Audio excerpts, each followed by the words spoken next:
second keynote speaker. All right. Next, we get to hear what's happening in the world. And who better than Sharon Slater, our own beloved Sharon Slater. Sharon Slater is a prominent figure in the world of family and human sexuality policy. She currently serves as the president of Family Watch International, a respected nonprofit organization with consultative status at the UN Economic and Social Council. Her influence extends globally, as she also chairs the UN Family Rights Caucus, where she plays a pivotal role in advocating for the family and human rights issues. Notably, she served as a consultant to various UN member states, including African and OAC countries. Her impactful work is not limited to just her leadership roles, but she is a prolific author and accomplished speaker. Her acclaimed book, Stand for the Family, A Call to Responsible Citizens Everywhere, has empowered pro-family and pro-life advocates worldwide. She has presented at international government events, World Congress of Family conferences, sharing her expertise and insights. Additionally, she has directed several documentaries to protect the family. She and her husband, Greg, are the parents of 7 children, including 3 adopted siblings from Mozambique, orphaned by HIV/AIDS. They are also cherished their 10 grandchildren. Now, I'm going to add a little personal note. I worked with Sharon for several years, serving as their executive director for about 3 years.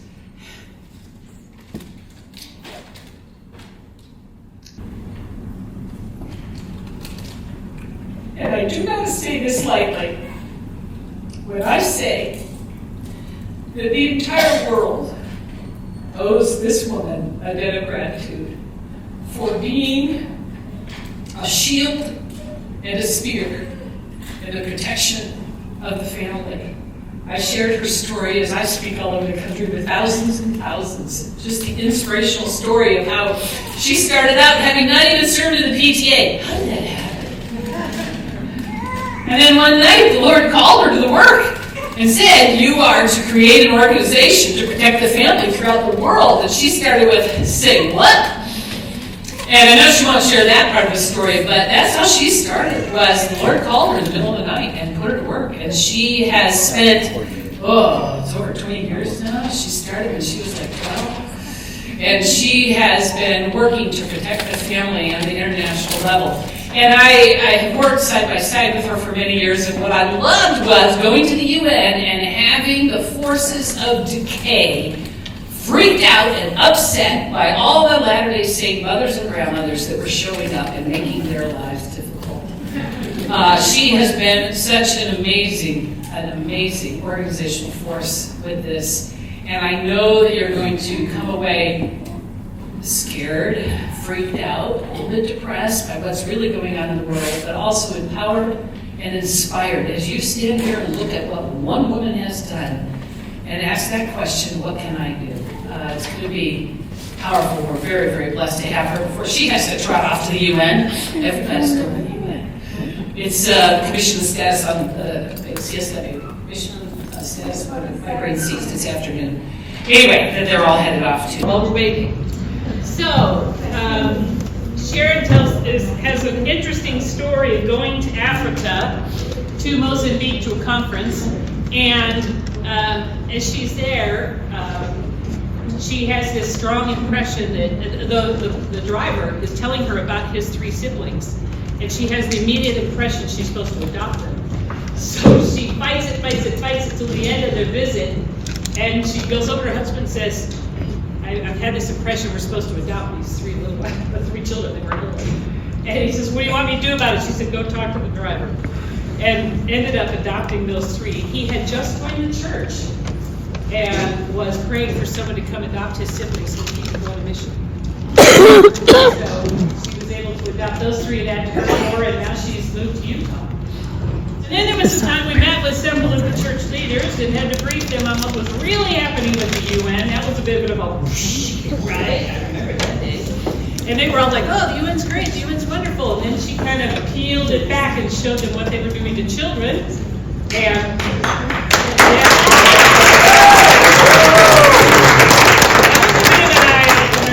so we're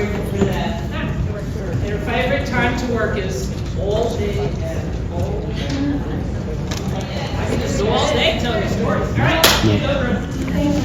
First of all, thank you. I am so honored to be here. I am so impressed by what I've seen, by the few of you that I've talked to and are doing. By Merrilee, she is a force of nature. She lives her family life. When she came to me and she said, Sharon, I need to devote 100% of my time to pro-life. What could I say? How do you say no to that? What could be more important than protecting lives, protecting unborn children?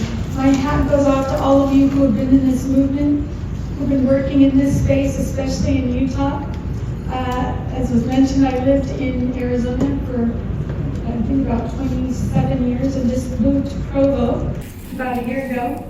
And so I'm excited to be more involved here in Utah with all of you, to the extent that I can. You know, 25 years ago, I was a stay-at-home mom. I had never been involved in anything, like she said, not even the PTA, but I got invited to come to the United Nations conference. And when I stumbled upon all this negotiating, this terminology that was really complicated, and these radical ideas that seemed to be promoted by all the governments, and I heard one lone voice, I heard one diplomat raise their hand and say, I think we need to put a provision in here calling for respect for religious and cultural values.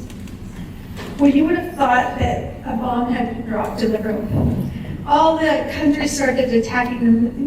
This is back when I had no idea that people were against the family. I didn't really know anybody who was pro-abortion.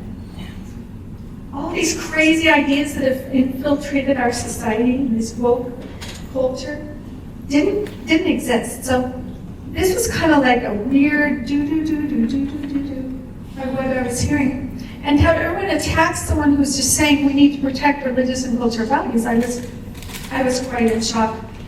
But not only was I in shock, I started shaking. Because I had been to a little seminar at a World Congress of Families. It was my first thing I ever went to. And Susan Roiland, raise your hand if you know Susan Roiland. She was the founder of United Families International. And I went to a little conference by her, and she gave me a booklet that had all the best pro-family, pro-life language out of past United Nations documents. And I had starred the reference to religious and cultural values the night before. And this diplomat needed that citation to win her argument. And I didn't know if I could go in, if they'd throw me out, or what might happen, but I folded it over to the right page and I stuck it on her lap. And she looked down, she had the citation she needed. She read them out, she won the argument, and the room was silent. So she asked for a break, pulled me out in the hallway, and when you've heard this story, but this was the life-changing moment for me because she said, "Who are you?" She asked me who I was. I was a mom with no experience, no knowledge, no understanding, completely naive. I had 4 kids at the time. But I happened to be at the right place at the right time with the right tool to impact international negotiations. And I thought if little, naive, uneducated in any of these issues, me, could have an impact like that, what could happen if I learned something? What could happen if we brought other good people and youth and doctors and teachers and mothers and grandfathers and people from all walks of life to come and lobby at the United Nations? Because I saw, wow, they need us here. They need a voice for the family. There's not a strong voice. So I started coming and I started bringing other people, and we founded Family Watch International. We applied for consultative status. That's something we hold now. We have consultative status at the United Nations. And if you would have told me back then, if you would have told me that I would ever be doing what I do, I would tell you you were absolutely insane. Because Family Watch has grown. We have Family Watch Africa, we have a Family Watch Africa team, we have Family Watch Caribbean.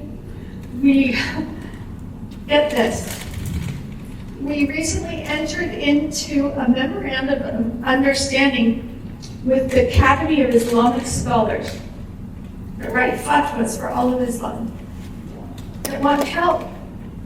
The Islamic countries, they have our values and they need help. They need help understanding all the deception and all the pressure and all the manipulation that's done at the international and regional level. I'm going to take you kind of through a journey just really quickly. Oh, use this one. Yeah, I have 700 slides, so we're going to be here all day. Not really, but I want you to know how much information and documentation there is of this global agenda. But I'll start with the question, what kind of organization would glamorize abortion and promote it as a social good? What organizations do that? Who does that? Democratic Socialist Party. Who else? Who else? United Nations. United Nations, yes, you're getting there. Look up, there's my logos. There are many entities that do this, but I'm going to talk about the 3 top entities that we fight day in and day out everywhere in the world. And it's International Planned Parenthood, United Nations, and IFAS. How many of you have heard of IFAS? Most of you haven't heard, and they are one of the biggest promoters and purveyors of abortion policy. They make a handheld abortion kit, do-it-yourself suction abortion kit. It's called the Easy Grip, that UNFPA, the United Nations Fund for Population Activity, sells. And that's part of the list of essential materials when there's humanitarian emergencies. So let's learn a little bit about it. But before we do that, we work with words and terms and deceptive proposals, day in and day out, all across the world, and especially in the United Nations. As we speak, people are gathering right now in New York for the largest annual conference in the world, the UN Commission on the Status of Women.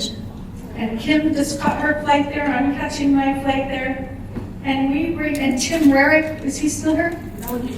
No, so he left, so they're all going ahead of me. We've had lots of people come lobby with us, but there is a fight day in and day out. All the nations of the world come together for UN conferences and they create policies.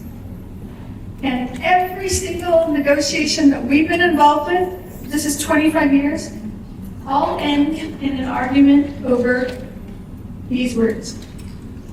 All night, negotiations, pressure, bullying, blackmailing from the developed countries, from the United Nations, and they're all working to push 3 things. The agenda always comes together, 3 things. Can you guess what they are? What are the 3 things, abortion's one of them, that are usually all wrapped together? Homosexuality. We call it the sexual rights agenda, and that encompasses the push for gender ideology, sexual orientation, but also just the outright sexualization of children and sexual rights. And then the third thing is what you've heard a little bit about today, and maybe some of you know more about it. It's called comprehensive sexuality education. Keep that in your mind because I'm going to tell you a little bit more about that. But International Planned Parenthood Federation, how many of you were aware that they're all over the world? I mean, you may be here, you're facing Planned Parenthood Federation of America and what they do here. But here's their funded structure. The IPPF Secretariat comprises central offices in London and 6 regions: Africa, the Arab world, East and Southeast Asia, Europe, Southern Asia, the Americas and the Caribbean. They are everywhere. And here is kind of their philosophy. Have you ever studied Planned Parenthood? No? Raise your hand if you've ever studied their philosophies, a few of those. Okay. If you all had, I would skip because there's plenty more to talk about, but I think it's important to understand their philosophy. This is their charter on sexual and reproductive health. Rights. How many of you are familiar with that term, sexual and reproductive rights? Okay. This is the #1 banner under which the abortion and the radical sexual agenda comes all across the world and here even in the United States. And they say there are these certain rights that exist. The right to life. This is a Planned Parenthood principle. Do you get that? How can they be one of the biggest promoters and purveyors and performers of abortion in the world, and here's their first right is the right to life? They twist everything. The right to life means the right for a woman not to have a chance of dying through pregnancy. They even got a United Nations committee monitoring compliance with all the nations who had signed on to a treaty that said nothing about abortion, said nothing about the right to life, but they put into it the right to life and said that the right to life is the right for a woman to abort her child, so that she doesn't have the possibility of death. It's so twisted. The UN Human Rights Committee, comment number 35, 25 million abortions a year are unsafe. How many of you have heard the unsafe argument? The biggest deception, the winning argument of the pro-abortion is we have to prevent unsafe abortion. People fall for it everywhere. Governments fall for it. We have to prevent unsafe abortion. How many of you want to prevent unsafe abortion? Well, is there such thing as unsafe? Well, have you ever heard a doctor say, we're going to have, I don't know, appendectomies so we can prevent unsafe appendectomies? Okay. If there's such thing as unsafe abortion, what does that mean on the other side? It means there's a such thing as safe abortion. So they're launching all these campaigns across the world to prevent unsafe abortion. All these women who are dying, all these women who, due to no fault of their own, they're pregnant and they need to get rid of those babies. And they're going to have abortions, they're going to use a coat hanger, they're going to do this, they're going to do that. They do it in every country, they do it in every city, they do it wherever they can. They write these articles about how all these women are dying from unsafe abortion. So what's the answer to unsafe abortion? What's their solution? Safe abortion. Don't ever, if you're ever in a policy situation, ever accept the terminology safe or unsafe abortion. Abortion is unsafe regardless, right? The baby always dies, but for some reason people fall for this, and this UN committee that monitors compliance says to protect the right to life for women, states must ensure access to safe and legal abortion. At the United Nations, we know that when someone says, I'm advocating human rights, usually what they mean is abortion. When they say they're advocating for women's rights, usually what they're advocating for is abortion and the other two things that we'll talk about. Okay, the right to privacy. That's used. This is a private decision for the mother and her doctor and her family. You can't pass a law. You can't legislate morality. You can't impose your religious values on other people. That is so unwoke. I hear the youth saying that. You can't put your political position. How many of you have heard that? Yeah, isn't that what the whole rising generation is trying to say? People have a right to their private decisions. That's what they're saying. That's what they're using.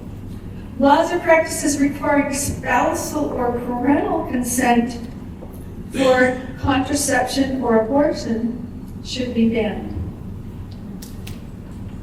They use the euphemism third-party consent. They say no medical procedure should require third-party consent. That means children should be able to get abortions. The right to health care and health protection. I don't know if any of you heard about a recent resolution that passed the United Nations on universal health care. Our government signed on to it. And as part of universal health care, there is something called sexual and reproductive health and sexual and reproductive health care services. And that's the loaded terminology that we deal with. It says the right to health care and health protection can be used. This is what their strategy. You can use the right to health care and for health protection to stop restrictive abortion laws, especially where continuing the pregnancy would be harmful for the physical or the mental health. The biggest loophole there ever is, which really cancels out any law if there's a mental health exception, right?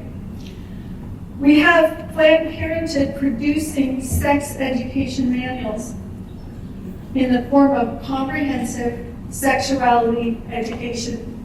How many of you are new to that concept? Because I had a couple people ask questions, okay?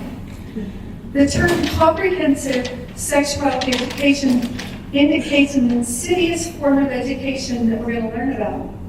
But it's important to understand that the World Health Organization defines sexuality to encompass sexual orientation, gender identity, desires, pleasures, bodily autonomy, and all these things that equate to a right to abortion. So Planned Parenthood is working to get comprehensive sexuality education for all the kids that teaches them they have a right to abortion. I'll show you some examples. And this is here in the US. So this is for adolescents starting at age 10. Protection of adolescents shouldn't be about restricting their autonomy, but promoting it through empowerment. Adolescents are rights holders. I mean, they're people, right? Do you have rights? Adolescents have rights, right? They're capable of making autonomous decisions on their health and sexuality. What is autonomous? Without parental knowledge or consent. Okay, this deceptive line after this, don't ever let this get into policy. It says, in line with their evolving capacities. Okay, UNICEF has written a whole book about, or booklet about evolving capacities of youth. And the whole concept behind this is a term that got in the UN Convention on the Rights of the Child. And if you've never heard of that, it's the major child's right treaty, binding treaty, and every country in the world has signed it except for us. Well, one of our presidents signed it, I can't remember if it was Carter, but we haven't ratified it, thank goodness. Because in it, it says that parents have the right to guide their children in accordance with the evolving capacity of the child. What does that mean? Who decides that a child is evolved enough that they can have an abortion without parental consent, or contraception, or transgender hormones, or what have you? UNICEF says it's up to the clinician to decide. And Planned Parenthood and their allies have clinics all across the world. They say that if a child is having sex, they're evolved enough, their capacity has evolved enough for them to be able to make all their medical decisions on these issues. And UNICEF is going along with that. Okay, I went the wrong way, so. Okay. Why are these organizations pushing for abortion?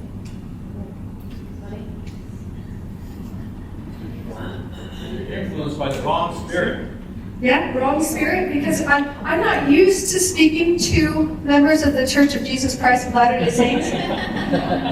So I'm not used to getting those kind of answers. I'm used to getting secular answers. I do work with people of faith, because it's really the people of faith across the world that are standing for life, that are standing for protection of children, standing for protecting their innocence. But we, in the work that we do it in a secular way, so that we can't be called on that. But you are exactly right. But there is money involved in this. There is big money in abortion, in contraception. You know, you've seen the live action videos. If you haven't, look them up. Where we know that Planned Parenthood in the US was even selling body parts of aborted babies. There's huge money, and I'm going to confess something. if I look a little bit different, I was diagnosed with Parkinson's disease. And that's since 2019, and I take medication that helps me manage some of my symptoms. But they're doing all sorts of research. Do you know how many people have Parkinson's disease? I read in the car when I clicked on the thing that it's become an epidemic. They're trying to call it epidemic. And they're doing research using aborted body parts. Right? And there's some real promising technologies out there with stem cells, and who knows where that goes. I'm not going to get into that, but abortion is big business. And Planned Parenthood makes a lot of money from it. And they moved into the hormone therapy. Can you imagine if you confuse a child about their gender, take them to the clinic, and you say their capacities have evolved so that you don't need parental consent, and you lock them into an identity, a false identity, that requires medical treatment of hormones every day for their life, for the rest of their life. What happens if the hormones, you can't get them? What happens if there's a shortage? I mean, think of the crisis for that person. They don't care about the health. All their logos and things say, health no matter what, care no matter what. We're not going to be like those conservatives that are going to cause you to die because they're going to say you can't get an abortion. We're going to provide your health. And they hide the true harmful nature of abortion, of transgender procedures. If you've ever looked into the transgender agenda, do you know that when a child goes down the pathway of puberty blockers, cross-sex hormones, and of course with surgery, they are infertile for life. Infertile for life. Did they talk about that when that's being promoted? And a third of them commit suicide. A lot of them commit suicide. We have a whole website, and I would encourage you to go there if you want to understand this issue. It's transgenderissues.org. We have about 30 videos. We partnered with the American College of Pediatricians, and we have the medical facts, the suicide data, stories, the surgery. If you look at the video on the surgery and what they do to these people, it's how much skin they take off of their leg, and they try to create pseudo penises. And this is probably one of the greatest, next to abortion, human rights abuses of our day. And it goes hand in hand with the abortion industry. The same people pushing the abortion agenda are pushing this. Now this is an old, I had to grab some sites because I didn't have time to make current ones, but you can see this is the number of abortions that Planned Parenthood is having. It's increasing. If you go to the UN website and you Google IPPF, International Planned Parenthood Federation, you'll get 493 hits. Planned Parenthood is driving the international agenda. It's driving the UN agenda everywhere. Governments are funding the Planned Parenthood member associations in different countries and making them be like their foreign aid entities going into developing countries everywhere. There's huge money. And the World Health Organization, the organization that's supposed to set the health standards, they're arm in arm with Planned Parenthood. Planned Parenthood was just, adopted as one of the major partners of the World Health Organization, even though they've already been doing it for a long time. This is just a recent meme that came out on the World Health Organization's website. Abortion should never be criminalized. The World Health Organization? Is that good health? Evidence shows that criminalization of abortion drives women and girls towards unsafe procedures. See, we got to prevent unsafe abortion. Here's another one. Safe abortion care is essential to protect and help women and their rights. So now they're always using the word care after abortion. It's never just abortion, it's abortion care. Abortion care. IPIS, let's talk about that. They're all over the world. Here's their annual report. They're after our youth to indoctrinate them in abortion ideologies, and they're training them and getting them into their clinics. They start with contraception, then they lead them down to abortion. They're getting so much money from governments and UN agencies. They're calling for reproductive justice. Reproductive justice. They network globally to advance reproductive justice by expanding abortion and contraception. Here's how many services they've done. We helped health systems expand abortion access with 1,429 access points. They've trained 13,000 workers on how to do abortion. And these are their facilities. I have supported 450,000, that's a lot, okay? I'm just gonna flip through a few things here. But they're interested in changing the policies. You see, the best way to get abortions is to pass pro-abortion policies and make it legal. So they're working across the world to do that. We run into it, there's all these examples of where they've been doing it. But here you have, how many of you heard the name, or how many of you are aware of the head of the World Health Organization? This is his picture, Tedros. Do you know why I believe he got the position? Do you know how he qualified? He got abortion legalized in Ethiopia, where he's from. And he bought into the whole radical sexual rights, abortion rights. He's the one that announced he declassified gender identity as a problem. You know, it's just a, I'm trying to remember the name, that thing that they called it, because they have it positioned in the classification of diseases so that you can get insurance for it, but it's no longer a disorder. It's just a condition so that you can get insurance. He was famous as a minister in Ethiopia for promoting abortion. I could go on and on. Here's the handheld abortion kit that IFAS distributes through the UN. I'm just going to quickly go through some of these and get you to the United Nations and what they're doing. Sexual health, human rights, and the law. If you look at this, you can see that it's published by the World Health Organization and something called the HRP. If you go to the HRP, you'll notice the World Bank, a bunch of UN agencies, and one NGO or non-governmental organization is International Planned Parenthood Federation. So they're taking the term sexual and reproductive health in this document and redefining it to encompass a right to abortion, a right for children to sexual and reproductive health services without parental consent, a right to transgender surgeries and hormones, a right to comprehensive sexuality education, and a lot more. The human reproduction arm, this coalition entity, I would say is really the largest purveyor of abortion in the world, because it includes IFAS and Planned Parenthood and the UN agencies. So that's where they all are on steroids. Here they define sexual health: access to contraception and abortion, pleasurable and safe sexual experiences, recognition of diversity of sexual behavior and expressions.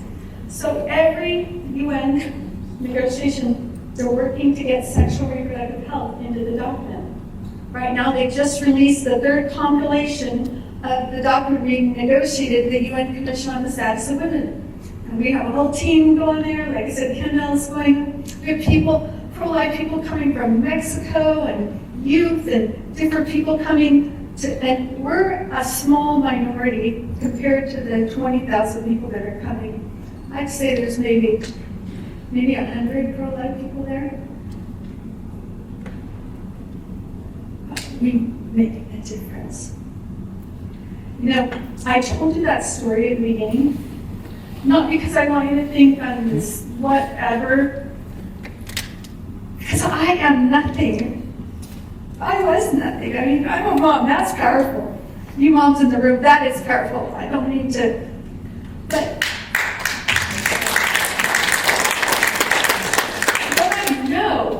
without a shadow of a doubt, is the power that each one of you have to make a difference in powerful ways.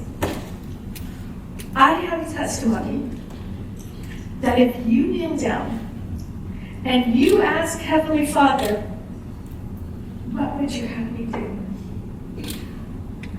Well, I said that prayer 25 years ago. I probably should have never said it. But if you say that, and you're willing to take a step into the darkness,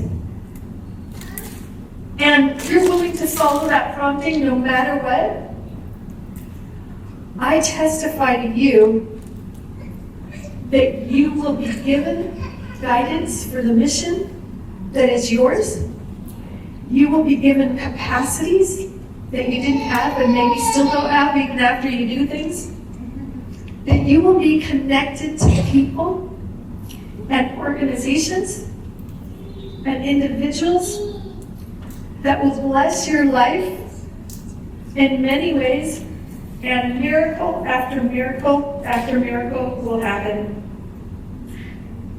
I am very, very concerned about two major documents that are being negotiated at the international level. How many of you have heard of the Pandemic Treaty? Oh, see, only a few. Congressman Chris Smith in Washington, D.C. and New Jersey, he's very pro-life, very pro-family. He's over the House African, and where he went all the way to Geneva to try to lobby all these governments, and he's done press conferences and nobody's covering it, saying that the pandemic treaty that's being negotiated right now at the World Health Organization about all the countries of the world, and our government is currently getting ready to give over our sovereignty in the event of health emergencies, environmental emergencies, or even animals. They've got this new One Health approach that our government is championing, that all the European governments are championing, and they're putting in place, they're working, this is supposed to be released or finished in May, but it won't be, thank goodness. We'll be sending you information if you sign a petition so you can have your voice be heard, at least in our government, against this treaty. But it gives away our national sovereignty. But not only that, as I studied it, it's very deceptive. Planned Parenthood is really excited about this treaty. You know what? Planned Parenthood managed to make the case in the Universal Health Resolution that passed in the UN that sexual reproductive health is essential to health care, and that when there are pandemics or when we had COVID, what happened? Women and girls were at home and they weren't able to get what? Sexual reproductive health. And so one of the main issues during pandemics is sexual reproductive health. And it's right now proposed in that document. And the wording in it that they're calling for billions of money to go to prepare everybody for pandemics is pandemic-related commodities. What are pandemic-related commodities? Medical abortion, contraceptives, all of those kind of things. My time is out. I could spend hours and hours and hours and hours exposing to you the various elements of the international abortion agenda pushed by the donor countries, the EU, IBIS, and International Planned Parenthood. But what would that do for you? Telling you all this negative information. What's that mean for you here? Yes, you need to be aware. Yes, you need to understand what's happening internationally. Yes, you need to understand what's happening nationally and at the state level and at the local level, because they're all interrelated. And abortion, life needs to be championed everywhere at all those levels. We invite you to sign our petition. The last thing I'll say is we need the youth. We're aging out. We're aging out. We need to raise up an army of leaders of the young adults and the younger generation. And please, Family Watch is much behind the youth conference Katie talked about. Get involved. Help us find you. If you are a youth or a young adult, a young mother, a young father, and you want to be involved and you want to be trained, we want to provide intensive training for you and have you prepared to take over for us internationally, nationally, statewide, locally, regionally. We invite you. Go to our table, sign your petition, and write on the back, I'm in. And we'll contact you because we need you. Babies need you. Families need you. Children need you. Children need you. The sexual agenda is so ugly. It's the number one portrayer of abortion because it's raising up the next generation. We need you. You have power. Please up your participation to whatever level you can. Thank you.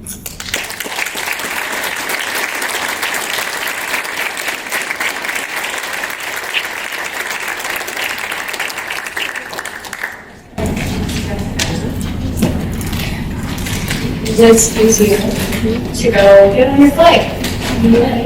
We're so grateful for your time and your expertise. I just want to introduce two people here. My mom. Mom, if you could stand up.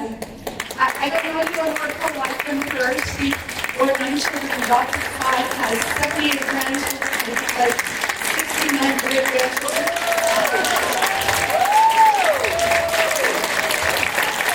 And I would like to stand up Monde Mwamba next to her. Monde Mwamba is the wife of Ambassador Mwamba from Zambia. We met at the African Union. He championed, he stopped pro-abortion, all sorts of things. He single-handedly stopped Marie Stopes, which is one of the main providers of abortion.